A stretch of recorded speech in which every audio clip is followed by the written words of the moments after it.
Hey guys, what's going on? What is going on? Street Trading here with our weekly trade recap video here. We're looking from the 3rd through the 7th, first week of May's trading, looking at 15-minute chart of SPY. So let's get right into it, guys. I mean, what are we seeing here? You know, we're seeing, well, we had a little bit of a decent size reversal earlier in the session, the week's session.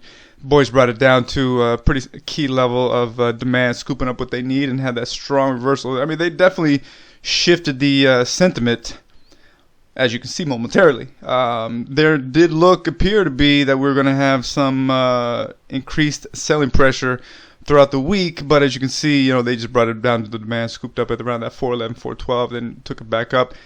And what do we see again into the second, kind of the last half of the week, was new all-time highs. So again, you know, the cracking to that 420-ish and change they had from the previous week. We ramped it up one more time and took out levels, and now we're looking again.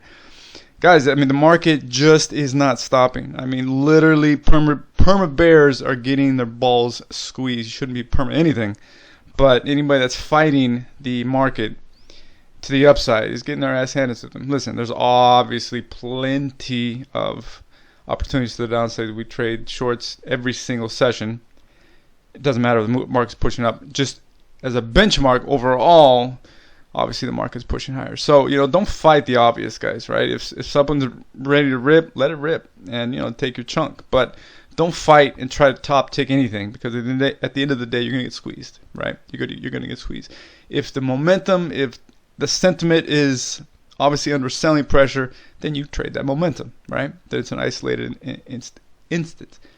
However, if it's not, if you're trying to fight the trend, you're trying to top tick things, guys, why? You're going to get run over, right? You will get run over. So trade smarter, guys. So anyway, going into the close of the week to wrap things up, very strong move, very bullish move, heading into summer. Well, kind of.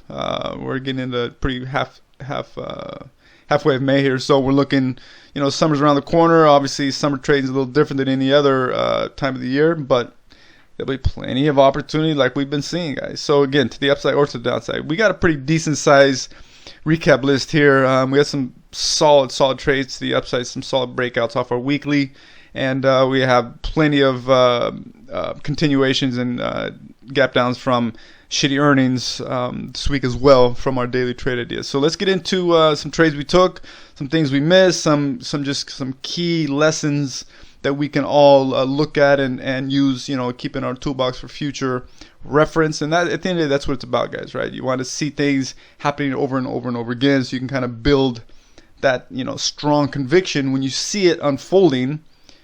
You know, allow that intuition to come into play, right? Allow that, you know, what your experience is showing you, what you're seeing time and time again, use that to your advantage, right? Use that to your advantage. You always got to manage your risk, because, you know, at the end of the day, nothing's going to happen every single time. But repetition, guys. Repetition. All right? Trade smarter, guys. All right, let's get right into it. We're going to get down to business and talk some levels. All right, let's get down.